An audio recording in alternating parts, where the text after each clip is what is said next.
الحمد لله نحمده ونستعينه ونستغفره ونؤمن به ونتوكل عليه ونعوذ بالله من شرور أنفسنا ومن سيئات أعمالنا من يهد الله فلا مضل له ومن يضلل فلا هادي له ونشهد أن لا إله إلا الله وحده لا شريك له ونشهد أن سيدنا ومولانا محمدا عبده ورسوله صلى الله تعالى عليه وعلى آله وأصحابه وبارك وسلم تسليما كثيرا كثيرا.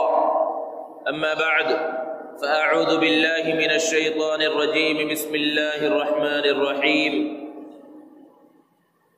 وما أصابكم من مصيبة فبما كسبت أيديكم صدق اللہ العظیم. معزز سامعین کرام، بزرگوں اور دوستوں، ہم اور آپ کلمہ طیبہ لا الہ الا اللہ کا اقرار کرنے والے ہیں. یہ وہ عظیم کلمہ ہے کہ ساری مخلوقات اس کلمے کا ورد کرتی ہیں. حضرت موسیٰ علیہ السلام نے ایک مرتبہ اللہ رب العزت کے سامنے عرض کیا کہ مجھے کوئی ایسا کلمہ بتلائیے جس کے ذریعے میں آپ کا ذکر کروں. تو اللہ رب العزت نے فرمایا لا الہ الا اللہ پڑھا کرو. حضرت موسیٰ علیہ السلام نے ارشاد فرمایا یہ تو ایک عام کلمہ ہے، سارے بندے ہی اس کو پڑھتے ہیں، مجھے کوئی ایسا کلمہ بتلائیے جس کے ذریعے صرف میں آپ کا ذکر کروں. اللہ رب العزت نے فرمایا اے موسیٰ، یہ وہ عظیم کلمہ ہے کہ اگر ترازو کے ایک پلڑے میں اس کلمے کو رکھ دیا جائے اور دوسرے پلڑے میں ساتوں زمین اور آسمان کو رکھ دیا جائے تو یہ کلمہ طیبہ والا پلڑا بھاری ہو جائے گا. یہ اس کی عظمت ہے، یہ اس کی اہمیت ہے، اور الحمدللہ اور ہم اور آپ اس کلمے کا اقرار کرنے والے ہیں، اس کلمے کو پڑھنے والے ہیں. لیکن اس عظیم کلمے کا جو تقاضا ہے اس تقاضے پر جس طرح عمل کرنا چاہیے ہم اس طرح عمل نہیں کرتے. اس لیے کہ ہمارے سامنے صرف یہی زندگی نہیں ہے جس زندگی سے ہم گزر رہے ہیں اور ہم جس زندگی کو گزار رہے ہیں، بلکہ اس کے بعد ہمارے سامنے موت کا مرحلہ ہے، ہمارے سامنے قبر کا مرحلہ ہے، ہمارے سامنے منکر نکیر کا مرحلہ ہے، ہمارے سامنے سوال جواب کا مرحلہ ہے، ہمارے سامنے محشر کا مرحلہ ہے، ہمارے سامنے حساب و کتاب کا مرحلہ ہے، ہمارے سامنے پلسرات کا مرحلہ ہے، اور پھر اس کے بعد جنت یا جہنم کا مرحلہ ہے. ہمیں ان سب چیزوں کی اس دنیا کے اندر رہتے ہوئے تیاری کرنا ہے. دنیا کے اندر جو بھی انسان ہے، کوئی انسان یہ کہہ نہیں سکتا کہ اس کے خاندان میں کسی کا انتقال نہیں ہوا.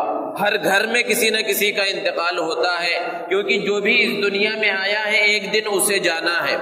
تو ہمارے عزیز و اقارب میں، ہمارے رشتہ داروں میں، ہمارے دوست و احباب میں جن کا انتقال ہو گیا اور جو اس دنیا سے چلے گئے اور دوسرے دنیا کے مراحل ان کے سامنے آئے، قبر کے مراحل اور پھر اس کے بعد سوال و جواب کے مراحل، اور کس انداز میں وہ مراحل ان کے اوپر گزرے، کسی نے واپس آ کر ہمیں نہیں بتلایا کہ موت کی سختی کیسی تھی، موت کا مرحلہ کس انداز میں گزرا، قبر کے اندر کیا کیا حالات پیش آئے. ہمارے کسی عزیز نے، کسی رشتہ دار نے، دوست و احباب میں سے کسی نے واپس آ کر ہم کو نہیں بتلایا.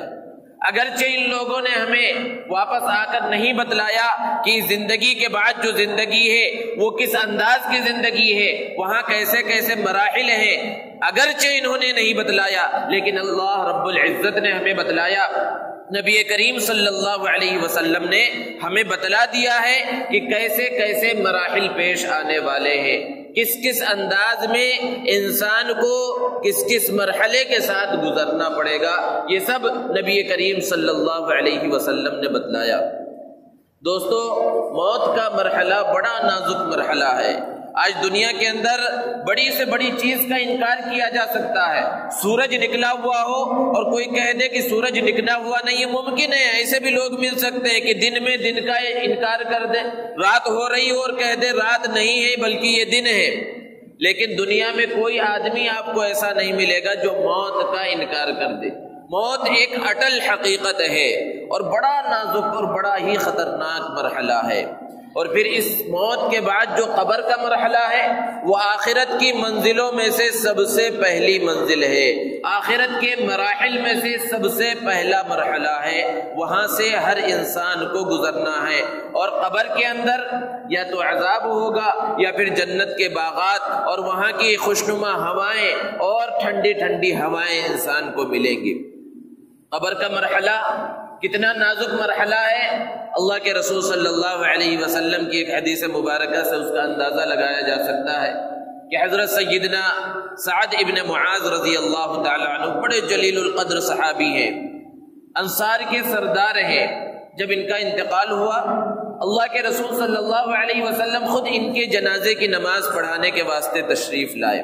اللہ کے رسول صلی اللہ علیہ وسلم نے نماز جنازہ پڑھائی اور نماز جنازہ سے جب فارغ ہوئے، صحابہ کا ایک بڑا مجمع تھا، جب واپس جا رہے ہیں اللہ کے رسول صلی اللہ علیہ وسلم اپنے قدم زمین پر صرف پنجوں کے بل رکھ رہے ہیں، پورے قدم کو زمین پر نہیں رکھ رہے، حالانکہ وہاں پر کوئی چیز نہیں ہے، جیسے کہ انسان زمین پر کانچ کے ٹکڑے پڑے ہوئے ہوں تو کس طرح سنبھل کر چلتا ہے، اس انداز میں اللہ کے رسول صلی اللہ علیہ وسلم چل رہے ہیں۔ صحابہ نے پوچھا اللہ کے رسول یہاں تو زیادہ مجمع نہیں ہے اور کوئی ایسی چیز نہیں ہے جس کے چب جانے کا خطرہ ہو، پھر آپ اس انداز میں کیوں چل رہے ہیں؟ اللہ کے رسول صلی اللہ علیہ وسلم نے ارشاد فرمایا کہ سعد کا وہ مقام اور وہ مرتبہ ہے اللہ رب العزت کے نزدیک کہ 70,000 فرشتے ان کے جنازے میں شرکت کے واسطے تشریف لائے، اگرچہ یہاں پر تمہیں نہیں دکھ رہے لیکن فرشتوں کی ایک بڑی تعداد یہاں موجود ہے، اس لیے میں سنبھل کر چل رہا ہوں۔ اور ذرا تصور کیجئے جس کی جنازے کی نماز اللہ کے رسول صلی اللہ علیہ وسلم پڑھائیں اور پھر صحابیت کا مقام و مرتبہ کتنا اعلیٰ، اور جنازے کی نماز میں دعا کی جاتی ہے اللہم اغفر لحینا ومیتنا، کہ ہمارے زندوں کی اور ہمارے مردوں کی اللہ مغفرت فرما، اور یہ الفاظ نبی کریم صلی اللہ علیہ وسلم کی زبان مبارکہ سے نکلے، اس کی مغفرت کے اندر شک و شبہ باقی رہ جاتا ہے۔ اللہ کے رسول صلی اللہ علیہ وسلم جنازے کی نماز سے فارغ ہوئے، پھر حضرت سعد ابن معاذ رضی اللہ تعالی عنہ کا جنازہ قبرستان لے جایا گیا، اور وہاں پر جب قبر میں رکھ دیا گیا، قبر میں رکھنے کے بعد جب اللہ کے رسول صلی اللہ علیہ وسلم تدفین سے فارغ ہو گئے، اللہ کے رسول صلی اللہ علیہ وسلم نے صحابہ سے خطاب کرتے ہوئے فرمایا کہ اپنے بھائی کے لیے دعا کرو کہ اللہ رب العزت انہیں قبر کے عذاب سے محفوظ رکھے۔ صحابہ پریشان ہو گئے، اللہ کے رسول صلی اللہ علیہ وسلم اتنا بڑا مقام و مرتبہ، آپ نے جنازے کی نماز پڑھائی، کیا انہیں بھی قبر کا عذاب ہو سکتا ہے؟ اللہ کے رسول صلی اللہ علیہ وسلم نے ایک عام بات اور اصولی بات بیان فرمائی کہ قبر میں جب کسی انسان کو رکھا جاتا ہے، کسی کو وہاں پر بھیجا جاتا ہے، تو قبر یہ نہیں دیکھتی کہ یہ کس خاندان سے تعلق رکھنے والا ہے، یہ کتنے بڑے مقام و مرتبے کا ہے، وہ تو سب سے پہلے اسے دباتی ہے، یہاں تک کہ ایک طرف کی پسلیاں دوسری طرف کی پسلیوں میں مل جاتی ہے، اور پھر اس کے بعد دیکھا جاتا ہے وہ نیک ہے یا برا ہے، نیک ہے تو نیکوں والا معاملہ اس کے ساتھ کیا جاتا ہے، اور برا ہے تو بروں والا معاملہ اس کے ساتھ کیا جاتا ہے۔ دوستو ذرا تصور کریں کتنے سخت انداز میں اللہ کے رسول صلی اللہ علیہ وسلم نے اس بات کو بتلایا اور سمجھایا۔ آج اگر رات کے وقت میں، شام کے وقت میں تھوڑی دیر کے لیے لائٹ چلی جائے، اندھیرا ہو جائے، انسان پریشان ہو جاتا ہے کیونکہ وہ اندھیرے میں رہنا نہیں چاہتا اور فوراً کسی لائٹ کا انتظام کرنے کی کوشش کرنے لگتا ہے کہ اجالا ہو جائے، یہ اندھیرا باقی نہ رہے۔ ذرا تصور کریں جب ایک انسان اس دنیا سے چلا جاتا ہے، اس چھوٹے سے قبر کے اندر رکھا جاتا ہے، جتنا اس کا سائز ہے صرف اتنی بڑی قبر ہوتی ہے، اور وہاں پر اوپر سے لوگ مٹی ڈال کر واپس ہو جاتے ہیں، کوئی ساتھ میں باقی نہیں رہتا، وہاں پر اندھیرا ہی اندھیرا ہے، وہاں کوئی اجالا نہیں ہے، کوئی روشنی نہیں ہے، جو روشنی ہوگی، جو اجالا ہوگا وہ صرف اس کے اعمال کا، اور دنیا کے اندر جو اچھے اعمال کیے ہوں گے اس کا اجالا ہوگا۔ اب انسان کو یہ غور کرنا ہے کہ اس قبر کے اندھیرے کے واسطے اس دنیا کے اندر اس نے کیا تیاری کی ہے، کس انداز میں اس نے کوشش کی ہے۔ تو بہرحال یہ قبر کا مرحلہ بڑا نازک مرحلہ ہے، اور وہاں تک کوئی بھی رشتہ دار، کوئی عزیز، اقارب میں سے کوئی ساتھ جانے والا نہیں ہے، ہر انسان کو اکیلے وہاں جانا ہے اور اس دنیا کے اندر اس کی تیاری کرنا ہے۔ دوستو آج ساری دنیا کے اندر انسان پریشان ہے، ہر کوئی پریشان نظر آ رہا ہے، اور بلکہ بسا اوقات تو ایسا دیکھا جاتا ہے کہ جو نیک ہیں وہ بھی پریشان نظر آ رہے ہیں۔ حالانکہ معاملہ کیوں ایسا ہے کہ جو نیک ہیں ان کے اوپر بھی پریشانی ہے۔ عام طور پر ہم کہتے ہیں کہ بھئی فلاں بڑا دیندار ہے، فلاں بڑا متقی ہے، اور ہم متقی اور دیندار کس کو سمجھتے ہیں؟ جو زیادہ عبادت کرنے والا ہو، زیادہ نمازیں پڑھنے والا ہو، زیادہ صدقہ خیرات دینے والا ہو، ہم اسے جو ہے بڑا دیندار سمجھتے ہیں، بڑا متقی سمجھتے ہیں۔ حالانکہ متقی ہے کیا؟ یہ تقوی سے نکلا ہے، اور تقوی کے معنی ہے بچنا، ڈرنا، خوف، یعنی گناہوں سے بچنا۔ یہ اصل متقی ہونے کی نشانی ہے، یہ اصل تقوی ہے کہ انسان گناہوں سے بچ کر زندگی گزارے اور عبادت کرے۔ نماز کا چھوڑ دینا یہ گناہ ہے، تو جتنے بھی گناہ ہیں ان گناہوں سے بچ کر زندگی گزارنا یہ تقوی ہے، یہ اصل بنیاد ہے تقوی کی۔ آج ہمارا حال یہ ہو گیا کہ جیسے کہ ایک بڑی ٹنکی ہو اور اس ٹنکی کے اندر خوب پانی ڈالا جا رہا ہے، لیکن نیچے ایک سوراخ کر دیا گیا۔ تو نیچے جب سوراخ کر دیا گیا تو چاہے جتنا پانی ڈالا گیا، بڑا سوراخ ہے تو تیزی سے پانی نکل جائے گا، اور چھوٹا سوراخ ہے تو آہستہ آہستہ پانی نکل جائے گا، پانی رکے گا نہیں۔ ہمارے اعمال کی حالت بالکل ایسے ہی ہو گئی ہے کہ ہم اپنے نامہ اعمال کے اندر خوب پانی ڈال رہے ہیں، یعنی خوب عبادتیں ڈال رہے ہیں، نماز بھی ڈال رہے ہیں، زکوٰۃ بھی ڈال رہے ہیں، دیگر صدقہ خیرات بھی ڈال رہے ہیں، دیگر عبادتیں بھی ڈال رہے ہیں، لیکن اسی ٹنکی کی طرح نیچے گناہوں کا سوراخ ہم نے کر دیا ہے کہ اوپر سے یہ اعمال جا رہے ہیں اور نیچے سے گناہوں کی شکل میں نکلتے جا رہے ہیں۔ تو ان اعمال کی جو برکت ہونی چاہیے تھی، ان عبادات کا جو اثر اس کی زندگی پر ظاہر ہونا چاہیے تھا، وہ اثر ظاہر نہیں ہوتا، کیونکہ گناہوں کے سوراخ ہم نے جاری کر دیے، اور الگ الگ گناہوں کے مختلف انداز میں گناہوں کے سوراخ جاری کر دیے گئے ہیں کہ نامہ اعمال کے اندر بہت سے نیک اعمال جا رہے ہیں، لیکن انسان گناہوں سے نہیں بچ رہا ہے، تو ان نیک اعمال کا جو اثر اس کی زندگی پر ظاہر ہونا چاہیے وہ زندگی پر ظاہر نہیں ہوتا۔ یہ بہت بڑی خرابی ہے۔ تو اس لیے ضرورت اس بات کی ہے کہ جب ہم اچھے اعمال کر رہے ہوں تو گناہوں سے بچنا ضروری ہے، کیونکہ گناہوں کی وجہ سے، گناہوں کی کثرت کی وجہ سے انسان کے اوپر بہت ساری پریشانیاں آتی ہیں، بہت سی مصیبتیں آتی ہیں، یہاں تک کہ اس کی روزی کے اندر برکت ختم ہو جاتی ہے، روزی تنگ کر دی جاتی ہے، گناہوں کی وجہ سے، معصیتوں کی وجہ سے، غلط کاموں کی وجہ سے۔ قرآن مجید کے اندر اللہ رب العزت نے ارشاد فرمایا، اولما اصابتکم مصیبت قد اصبتم مثلیہا۔ یہاں پر اس آیت کریمہ میں ایک مصیبت کا تذکرہ ہے، اور یہ مصیبت ہے جنگ احد کی مصیبت، کہ جنگ احد جب ہوئی اور مسلمانوں کا کفار کے ساتھ مقابلہ ہوا، بظاہر مسلمانوں کو شکست ہوئی، 700 صحابہ کرام رضوان اللہ تعالی علیہم اجمعین کی تعداد تھی، اور ادھر ایک بڑا مجمع تھا، 3000 کا لشکر تھا، اور مسلمان پریشان ہو گئے، اور پریشان کس انداز میں ہوئے کہ اللہ کے رسول صلی اللہ علیہ وسلم کے مبارک چہرے پر بھی زخم لگے، اللہ کے رسول صلی اللہ علیہ وسلم کا مبارک چہرہ لہو لہان ہو گیا۔ اب ذرا تصور کیجئے اس سے بڑھ کر بات اور کیا ہو سکتی ہے، 70 صحابہ کرام رضوان اللہ تعالی علیہم اجمعین اس جنگ کے اندر شہید کر دیے گئے۔ یہ بڑی مصیبت تھی۔ اب مسلمان پریشان ہو گئے اور کہنے لگے قلتم انا ھذا، کہ یہ کیسے ہو گیا، یعنی ہم تو اللہ کو ماننے والے ہیں، اللہ کی عبادت کرنے والے ہیں، نبی صلی اللہ علیہ وسلم ہمارے ساتھ ہیں، ہم حق پر ہیں، پھر ہمارے اوپر یہ پریشانی کیوں آ گئی، ہمارے اوپر یہ مصیبت کیوں آ گئی؟ یہ سوال صحابہ کرام رضوان اللہ تعالی علیہم اجمعین کی مبارک زبانوں سے نکلا۔ قلتم انا ھذا، اللہ رب العزت نے فرمایا قل ھو من عند انفسکم، یہ جو پریشانی آئی، یہ جو مصیبت آئی، یہ تمہاری وجہ سے ہی آئی۔ اللہ کے رسول صلی اللہ علیہ وسلم نے اس کی تفصیل احادیث مبارکہ کے اندر بیان فرمائی کہ 1 سال پہلے جب بدر کی جنگ ہوئی تھی، بدر کی جنگ کے اندر 70 کافر مارے گئے تھے اور 70 کو قید کیا گیا تھا۔ تو ان جو کافروں کو قید کر کے مدینہ المنورہ لایا گیا تھا، ان کے بارے میں اللہ کے رسول صلی اللہ علیہ وسلم نے صحابہ سے مشورہ لیا تھا کہ ان کے ساتھ کیا سلوک کیا جائے، انہیں چھوڑ دیا جائے یا انہیں مار دیا جائے، قتل کر دیا جائے۔ اکثر صحابہ کی رائے یہ تھی کہ اللہ کے رسول انہیں چھوڑ دیا جائے، ان سے فدیہ لے لیا جائے اور انہیں چھوڑ دیا جائے، فدیے کی جو رقم آئے گی اس سے ہم اپنی فوج کو مضبوط کر سکیں گے، ہتھیاروں کی خریداری ہو سکے گی اور دوسری چیزوں میں کام آئے گا، اور یہ لوگ ہو سکتا ہے آگے چل کر ایمان قبول کر لیں۔ سیدنا عمر فاروق رضی اللہ تعالی عنہ کی رائے یہ تھی اللہ کے رسول ان سب کو تحت کر دیا جائے، کسی ایک کو نہ چھوڑا جائے۔ لیکن اللہ کے رسول صلی اللہ علیہ وسلم رحمت للعالمین تھے اور دیگر صحابہ کی رائے یہ تھی، اسی لیے اللہ کے رسول صلی اللہ علیہ وسلم نے اسی رائے پر فیصلہ فرمایا۔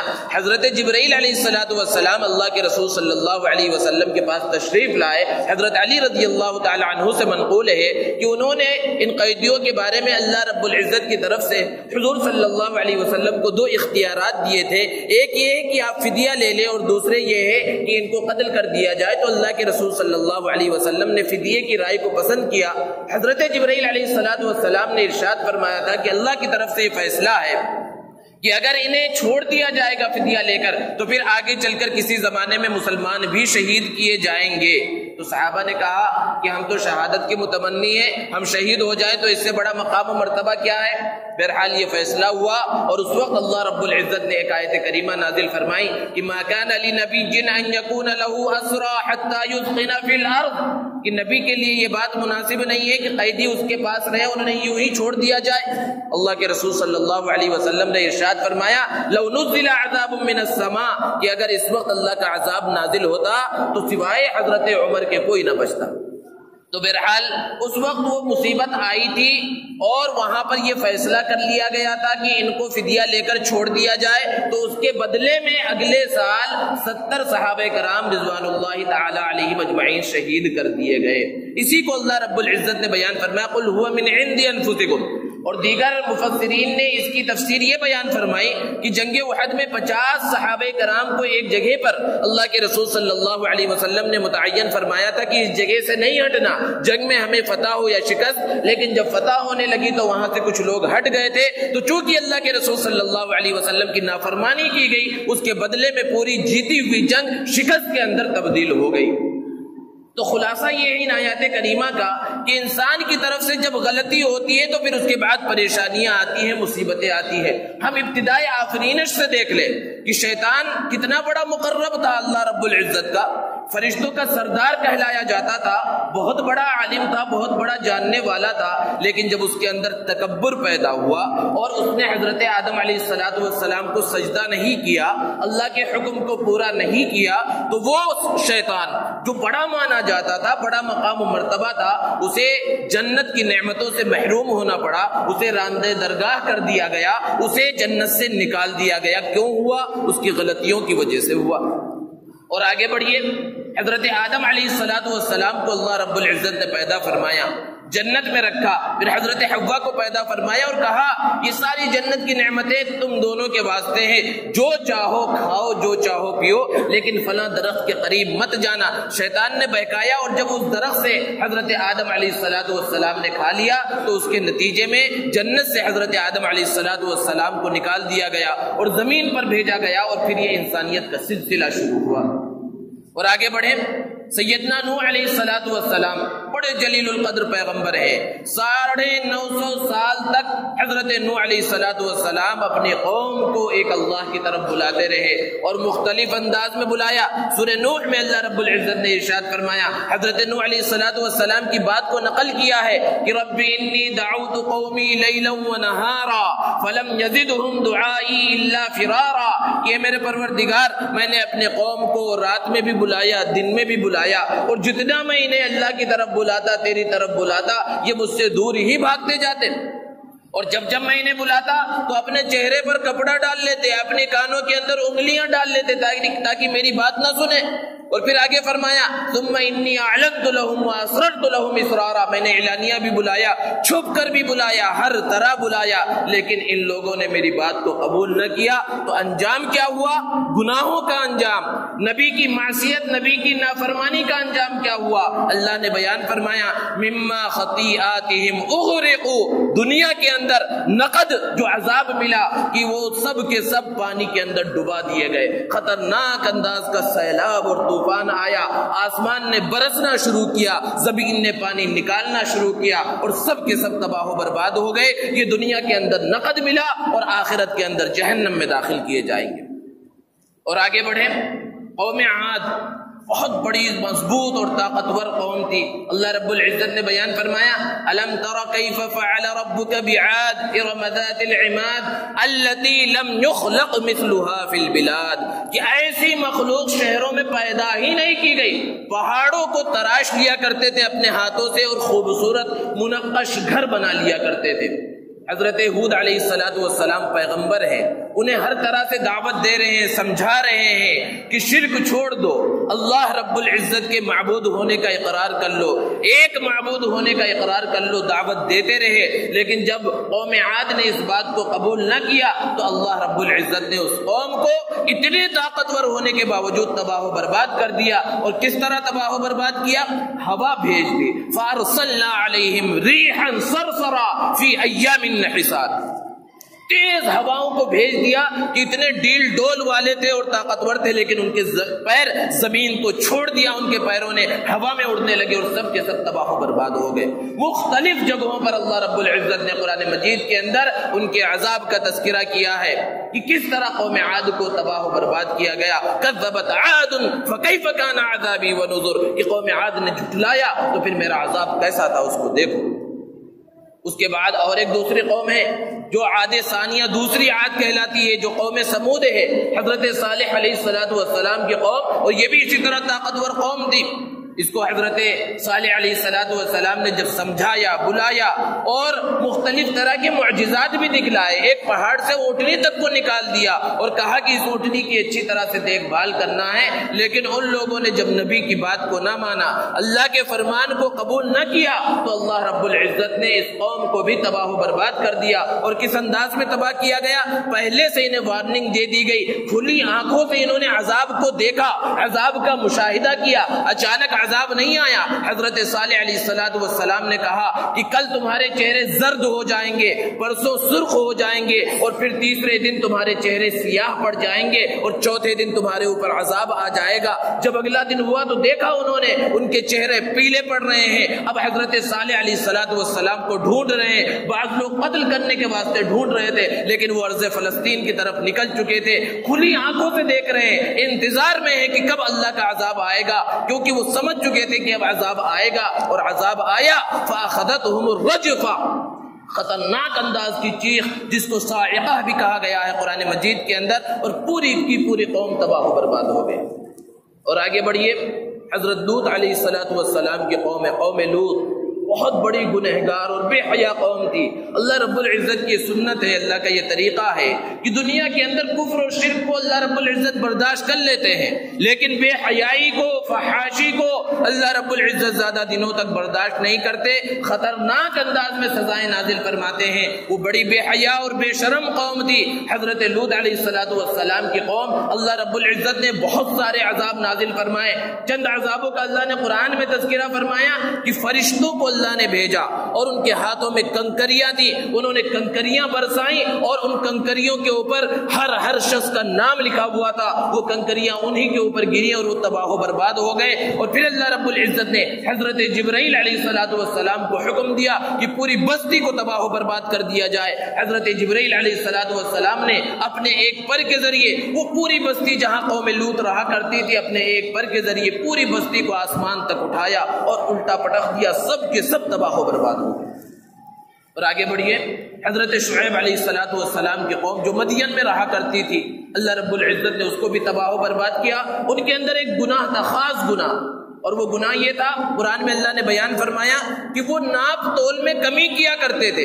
جب بھی کوئی چیز بیچتے تو اس کے اندر کمی کر دیا کرتے تھے. حضرت شعیب علیہ السلام نے سمجھایا کہ فَأَوْفُوا الْكَيْلَ وَالْمِيزَانَ وَلَا تَبْخَسُوا النَّاسَ أَشْيَاءَهُمْ وَلَا تُفْسِدُوا فِي الْأَرْضِ بَعْدَ إِصْلَاحِهَا، کہ ناپ تول میں پورا وزن کیا کرو، اچھی طرح سے ناپا کرو اور لوگوں کو دھوکہ مت دو اور زمین میں فساد مت مچاؤ. تو ان لوگوں نے کہا کہ یہ کوئی دھوکہ توڑی ہے، یہ تو ہمارا ہنر ہے کہ ہم اس انداز میں سامنے والا موجود ہوتا ہے، خریدار موجود ہوتا ہے، اور ہم ڈنڈی مار لیتے ہیں اور سامنے والے کو پتہ نہیں چلتا. یہ کوئی جھوٹ نہیں، یہ کوئی دھوکہ نہیں، یہ تو ہمارا ہنر ہے، یہ پیسہ کمانے کا ایک ذریعہ ہے. قرآن مجید میں ایسے لوگوں کے لیے سخت وعید اللہ رب العزت نے بیان فرمائی، وَيْلٌ لِّلْمُطَفِّفِينَ، تباہی اور بربادی ہے ناپ تول میں کمی کرنے والوں کے واسطے.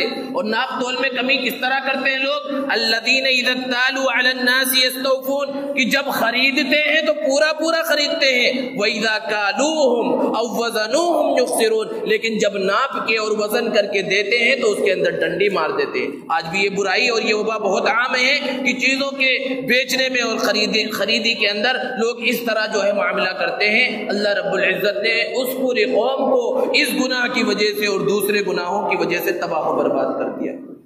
اور آگے بڑھیں. نمرود اپنے آپ کو انا ربکم الاعلی کہتا تھا، رب کہا کرتا تھا. اللہ رب العزت نے کس طرح اسے ذلیل کیا کہ اس کے ناک کے ذریعے اس کے دماغ کے اندر ایک مچھر، چھوٹا سا معمولی سا مچھر داخل ہو گیا اور اس کے دماغ کو اس نے کھانا شروع کیا. اس کے سر کے اندر بہت شدید تکلیف ہوتی کہ اپنے کارندوں سے اور وہاں جو لوگ موجود ہوتے ان سے سر دبواتا تھا، لیکن ایک مرحلہ وہ ہوا کہ دبانے سے کچھ بھی اثر نہیں پڑتا تو لوگ مارنے لگے. اس کے سر پر مارا جاتا، لوگ مارتے، اس طرح ذلیل کیا. ایک مرتبہ بہت سخت تکلیف تھی، تیز سے کسی نے اس کے سر کے اوپر لکڑی کے ذریعے مارا کہ اس کا سر پھٹ گیا اور مچھر جو معمولی سا مچھر ہوتا ہے وہ کبوتر کی شکل میں اس کے سارے بھیجے کو، سارے دماغ کو کھا کر وہ اڑ گیا اور یہ شخص تباہ و برباد ہو گیا. اللہ رب العزت نے نافرمانی اور معصیت کی وجہ سے ایسا انجام کیا. اور آگے بڑھیں. فرعون اور اس کی قوم کا انجام کیا ہوا؟ اللہ رب العزت نے بہت عذاب نازل فرمائے. قرآن مجید میں بیان فرمایا فارسلنا علیہم الطوفان والجراد والقمل والضفادع والدم آیات مفصلات، کہ حضرت موسیٰ علیہ السلام نے جب سمجھانے کی کوشش کی کہ بنی اسرائیل پر ظلم مت کر اور ایک اللہ کے معبود ہونے کا اقرار کر لے، تو فرعون نے اور اس کی قوم نے جب اس بات کو نہ مانا تو ایک کے بعد ایک اللہ رب العزت نے عذابات بھیجے. اور جب عذاب آتا کوئی تو فرعون اور اس کی قوم کے لوگ حضرت موسیٰ علیہ السلام کے پاس آتے. قرآن نے اس کو بیان کیا کہ وَلَمَّا وَقَعَ عَلَيْهِمُ الرِّجْزُ، کہ جب بھی کوئی عذاب آتا تو کہتے اے موسیٰ تم اپنے پروردگار سے دعا کرو کہ یہ عذاب ہمارے اوپر سے ہٹ جائے. اگر یہ عذاب ہمارے اوپر سے ہٹ گیا لَنُؤْمِنَنَّ لَكَ، ہم تمہارے اوپر ایمان لے کر آ جائیں گے اور اس معبود کا اقرار کر لیں گے جس کے بارے میں تم کہتے ہو کہ وہ اکیلا ہے، وہ ایک ہے. حضرت موسیٰ علیہ السلام دعا کر دیتے، لیکن پھر وہ لوگ اسی سرکشی پر قائم رہتے تو دوسرا عذاب اللہ رب العزت بھیجتے. سب سے پہلا عذاب جو ان کے اوپر آیا قحط سالی، غلہ ختم ہو گیا ہر طرف سے، سب کے سب پریشان ہیں. تو فرعون اور اس کے قوم نے حضرت موسیٰ علیہ السلام سے دعا کی درخواست کی تو پھر یہ قحط سالی ختم ہو گئی اور پھر خوشحالی آ گئی. پھر اس کے بعد اللہ رب العزت نے ان کے پاس طوفان بھیجا، خطرناک انداز کا طوفان ہے، پانی ہر طرف بارش ہو رہی ہے. اور کس انداز میں؟ یہ بنی اسرائیل کے لوگ، بنی اسرائیل حضرت موسیٰ علیہ السلام کے قوم کو کہا جاتا تھا جو اس زمانے میں حق پر تھی، اور فرعون کی جو قوم تھی اس کو قبطی کہا جاتا تھا. یہ سب لوگ آپس میں مل جل کر ایک ساتھ رہتے تھے. تو اس انداز میں اللہ رب العزت نے عذاب بھیجا کہ جو فرعونی کا گھر ہے، قبطی کا گھر ہے، اس کے گھر کے اندر پانی بھرا ہوا ہے، کسی کے گھٹنے تک پانی ہے، سر تک پانی ہے، اور بازو میں صرف ایک دیوار کے فاصلے پر ایک بنی اسرائیل کے کسی شخص کا گھر ہے اور اس کے گھر کے اندر ذرہ برابر پانی نہیں. اس کے گھر کے اندر ایسا محسوس ہو رہا ہے دھوپ نکلی ہوئی ہے اور ادھر زوردار بارش ہو رہی ہے. حضرت موسیٰ علیہ السلام سے جب فرمائش کی گئی اور درخواست کی گئی کہ دعا کیجئے کہ عذاب ختم ہو جائے، تو عذاب ختم ہو گیا، لیکن ان لوگوں نے ایمان قبول نہ کیا. تو پھر اس کے بعد اللہ رب العزت نے فارسلنا علیہم الطوفان والجراد، ٹڈیوں کا عذاب نازل فرمایا. ٹڈیاں بھیج دی اور ان کی ساری کھیتیوں کو ٹڈیوں نے کھا کر ختم کر دیا. اور بعض روایتوں کے اندر ہے کہ اس انداز میں ٹڈیوں نے ان کے پھلوں کو اور ان کی کھیتیوں کو کھایا کہ ایک ہی جگہ کے اوپر بنی اسرائیل کی کسی شخص کی کھیتی ہے، اس کی کھیتی کو انہوں نے ہاتھ بھی نہیں لگایا اور قبطیوں کی کھیتیوں کو صاف کر دیا، تباہ و برباد کر دیا. پھر یہ عذاب ختم ہوا تو اس کے بعد جوؤں کا عذاب آیا. جوئیں ان کے سروں کے اوپر، ان کے پورے بدن کے اوپر پھیل گئے، یہاں تک کہ ان کی آنکھوں کی پلکوں تک کو کھا لیا اور ان کو بہت تکلیف جو ہے اس کی وجہ سے پہنچی. اللہ رب العزت نے اس عذاب کو بھی ختم کیا. پھر اس کے بعد خون کا عذاب آیا، مینڈکوں کا عذاب آیا کہ ہر جگہ پر مینڈک وہ منہ کھولتے تو مینڈک ان کے منہ کے اندر گھس جاتے، جو چیز کھانے کے واسطے اٹھاتے وہ خون بن جایا کرتا تھا. اس طرح کے عذاب ایک کے بعد ایک آتے رہے، لیکن انہوں نے ایمان قبول نہ کیا. تو آخر میں اللہ رب العزت نے حضرت موسیٰ علیہ السلام کو حکم دیا کہ اپنی پوری قوم کو لے کر آپ یہاں سے نکل جائیے. اور پھر جب وہاں دریا کے پاس پہنچے ہیں، لمبا تفصیلی واقعہ ہے. وہاں 12 راستے بن گئے.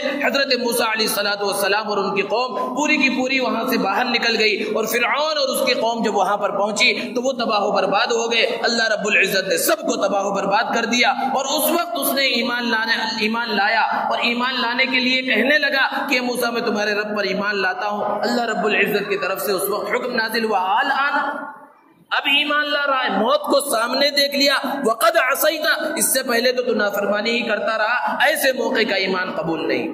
تو دوستو بہرحال خلاصہ یہ ہے کہ انسان جب گناہوں کے اندر مبتلا ہوتا ہے, اللہ کی اور رسول کی نافرمانی کرتا ہے, تو وہ اس کے اوپر مصیبتیں آتی ہیں, پریشانیاں آتی ہیں. یہ بنی اسرائیل جن کا اتنا بڑا مقام و مرتبہ اللہ رب العزت نے بڑھایا کہ فرمایا انی فضلتکم علی العالمین, تم ساری دنیا والوں میں سب سے بہتر ہو. اور اس کو فرعون اور اس کی قوم سے نجات دلائی. لیکن جب پھر ان کے اندر سرکشی آئی تو ایک طرف فرمایا تھا انی فضلتکم علی العالمین, کہ تمہیں میں نے ساری دنیا جہان والوں پر فضیلت دی ہے. اور پھر ایک موقع وہ آیا کہ اللہ رب العزت نے فرمایا کونوا قردۃ خاسئین, کہ تم سب کے سب ذلیل بندر بن جاؤ.